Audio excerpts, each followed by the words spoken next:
Hello and welcome back to asset guide YouTube channel. आज की इस वीडियो में एक स्पेशल अपडेट है और ये अपडेट आया है economictimes.indiatimes.com पर। विद प्रूफ हम आज यहाँ पर ये डिस्कस करने वाले हैं कि आरबीआई ने चेतावनी दी है कि आपको स्टेबल कॉइन और क्रिप्टो को लेकर थोड़ा सहज नहीं रहना, मतलब इसको लेकर आपको सावधानी ज़रूर बरतनी है। अब देखिए यहाँ पर बात कर लेते हैं कि स्टेबल कॉइन जिसके प्राइस सेम रहते हैं तो वहाँ पर क्या टेंशन लेनी, तो आपको उसमें भी रिस्क है। इसके साथ साथ जो क्रिप्टो है वो तो आपको रिस्क साफ दिखेगा, क्योंकि अभी मैं आपको जो यहाँ पर बिटकॉइन का एक प्राइस दिखाने वाला हूँ कि किस तरीके से यहाँ पर पंप डंप। देखिए कोई क्रिप्टो अगर फ्रॉड नहीं करता है तब भी आपका फंड जो है वो रातों रात गायब हो सकता है, और ये हम देख रहे हैं क्रिप्टो में।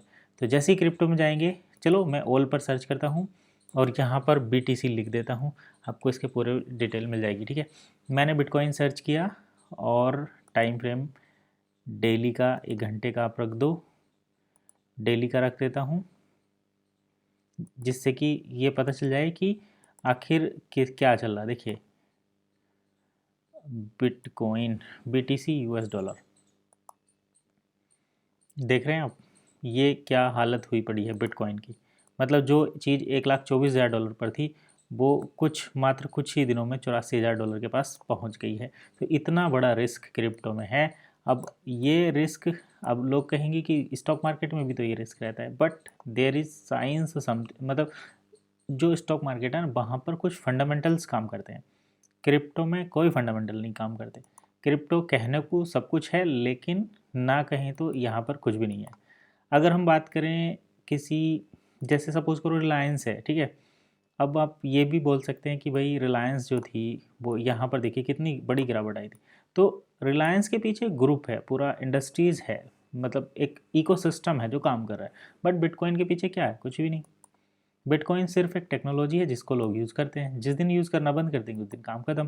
बट रिलायंस तो एट द एंड एक कंपनी है जिसको कहीं ना कहीं लोगों को यूज़ करना ही है, और उसमें एम्प्लॉय काम करते हैं, कुछ होता है, कुछ प्रोडक्ट बनते हैं, सेल होते हैं, मार्जिन आता है, प्रॉफिट आता है, लॉस आता है, जो भी आता है। बट बिटकॉइन में क्या हो रहा? बिटकॉइन में तो कुछ नहीं हो रहा ना।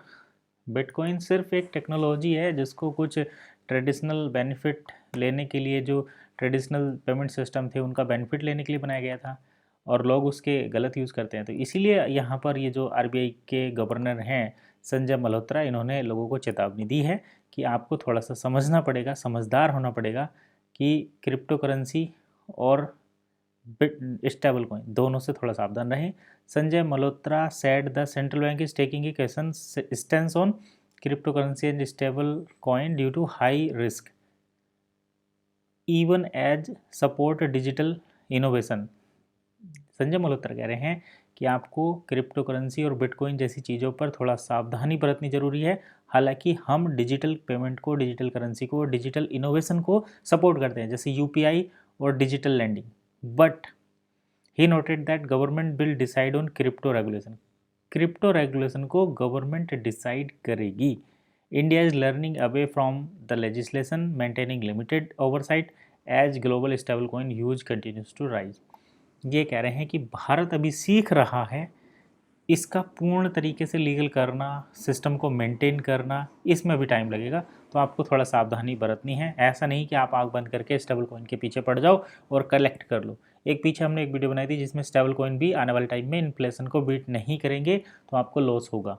तो ये चीज़ भी आप देख सकते हैं। ठीक है, आपको ध्यान में रखना चाहिए। गवर्नमेंट जो बोल रही है कम से कम उसको ध्यान में रखो, कोई फाइनेंस मिनिस्टर बोल रहे हैं उसको ध्यान में रखो। इवन एट द एंड, जैसे जब तक इंडिया की तरफ से कोई ETF ना आ जाए क्रिप्टो का, या कोई फंड ना आ जाए, तब तक आपको इसके पीछे इतना पागल होकर नहीं बढ़ना है। थोड़ा सावधानी रखनी है, थोड़ा सही समझ के चीज़ों को लेकर चलना है। तो चलिए फिलहाल इतना ही, नेक्स्ट वीडियो में फिर मिलेंगे, तब तक के लिए कीप वॉचिंग एसेट गाइड।